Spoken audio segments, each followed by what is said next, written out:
कानी बहू। किशोरी लाल जी के बेटे राघव की शादी की बात जगह जगह चल रही थी, लेकिन किशोरी लाल जी को कोई लड़की पसंद ही नहीं आती थी। और उसकी एक ही वजह थी, किशोरी लाल जी का लालची होना।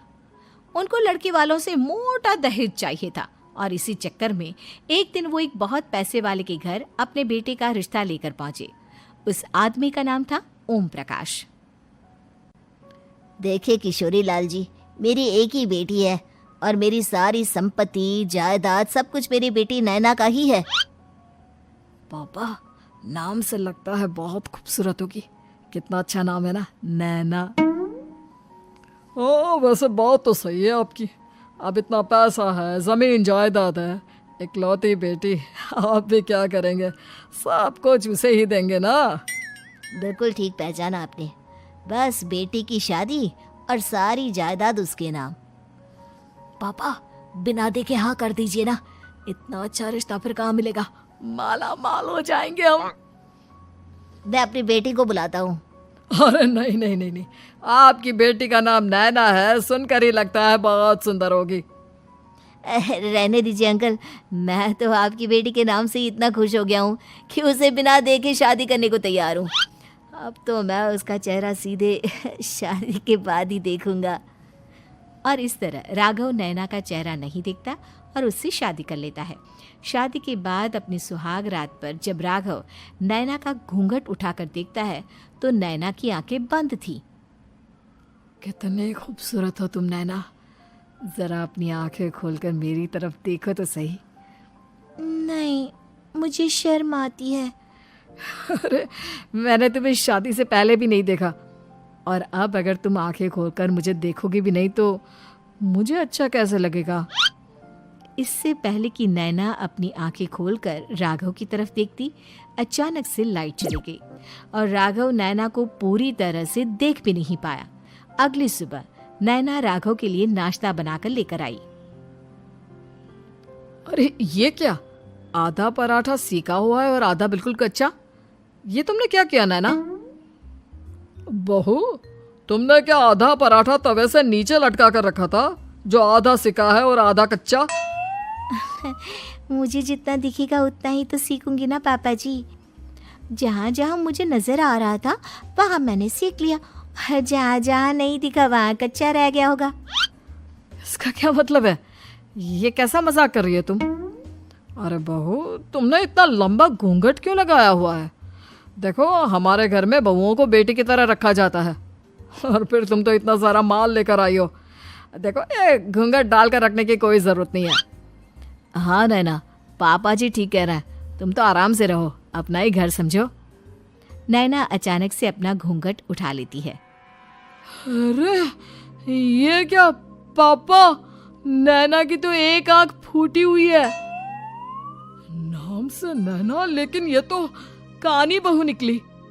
मेरे साथ धोखा हुआ है, धोखा। बिना दिखाए अपनी कानी लड़की मेरे संग ब्याह दी। मुझे कानी बीवी नहीं चाहिए। मुझे अभी ओम प्रकाश जी से बात करनी पड़ेगी। आखिर उन्होंने मेरे साथ ऐसा किया क्यों? अरे, आप लोगों ने ही तो पापा से कहा था कि आप लोग शादी से पहले मुझे देखना नहीं चाहते। अब मेरे पापा पर क्यों इल्जाम लगा रहे हैं? अरे लेकिन उन्हें बताना तो चाहिए था ना कि तुम कानी हो, एक आंख से तुम्हें दिखाई नहीं देता। किशोरी लाल और राघव नाराज होकर ओम प्रकाश को अपने घर बुलाते हैं। पापा जी, ये आपने क्या किया? शादी से पहले बताया क्यों नहीं कि नैना की आंखों में परेशानी है? अरे, आप ही ने तो लड़की देखने से मना कर दिया था। और लेकिन आप बता तो सकते थे। आपको तो हमारी बेटी की प्रॉपर्टी चाहिए थी, वो भी पूरी की पूरी। अब क्या हुआ अगर उसे आधा दिखाई देता है? प्रॉपर्टी तो आपको पूरी मिल गई ना। अरे ये क्या बात हुई? मेरी शादी प्रॉपर्टी से नहीं, आपकी बेटी से हुई है। अब ये तो पहले सोचना चाहिए था, तब तो मेरी प्रॉपर्टी देखकर तुम्हारी जुबान लप लप आ रही थी। लेकिन मैं कानी लड़की को अपनी बीवी बनाकर नहीं रख सकता। पापा, कुछ करिए ना आप। हाँ, करता हूँ।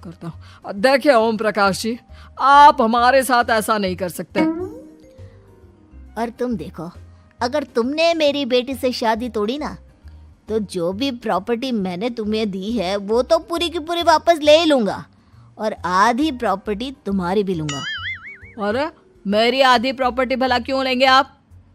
इसलिए क्योंकि मेरी बेटी को आधा नजर आता है और उसकी नज़र अभी तक तुम्हारी आधी जायदाद पर ही पड़ी है।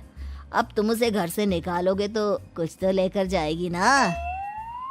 और अगर हम आपकी बेटी को अपने घर की बहू बना कर रखे तो? तो तुम्हारी पूरी प्रॉपर्टी तुम्हारी ही रहेगी, और जो मैंने तुम्हें दिया है ना, उसमें से बस मैं आधा लेकर जाऊंगा। अरे लेकिन अब आप अपनी दी हुई प्रॉपर्टी में से आधी वापस क्यों लेकर जाएंगे? अगर मैं आपकी बेटी को अपनी पत्नी बनाकर रखने को तैयार हूं तो? इसलिए ताकि भविष्य में अगर तुम मेरी बेटी को धोखा दो तो उसके पास कुछ तो रहे जो पति का हो।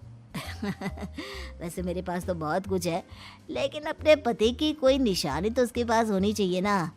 अब अगर तुमने मेरी बेटी को कानी कहा तो तुम्हें प्रॉपर्टी भी कानी ही मिलेगी, पूरी नहीं। जमाए राजा। किशोरी लाल और राघव समझ चुके थे कि वो बुरी तरह फंस चुके हैं और अब उनके पास वहां से निकलने का कोई चारा नहीं है। अब समझ में आया ना, लालच बुरी बला होती है। एक तो तुम्हें प्रॉपर्टी मिली, ऊपर से बीवी मिली, उसमें तुम्हें नखरे भी दिखाने हैं। आए बड़े, चुपचाप बैठो दोनों। कुछ दिनों के बाद नैना राघव की कार लेकर बाजार घूमने निकलती है और जब कार लेकर वापस आती है, ये क्या? एक तरफ से मेरी गाड़ी पूरी खराब हो चुकी है। लगता है तुमने मेरी गाड़ी को किसी दूसरी गाड़ी के साथ एक्सीडेंट किया है। अरे अरे कितना बड़ा नुकसान कर दिया तुमने बहू। वो क्या है ना पापा जी, मुझे एक आंख से दिखाई नहीं दे रहा था, सामने से गाड़ी आ रही थी। मुझे तो सिर्फ आधा ही दिखाई दिया और वो गाड़ी मेरी कार से रगड़ते हुए निकल गई। अब मैं क्या करूं बताओ? आप इसे ठीक कराने के पैसे कौन देगा? तुम्हारे पापा? तुमने मुझसे इस तरह से बात की? अभी रुको। नैना राघव की शिकायत ओम प्रकाश को कर देती है।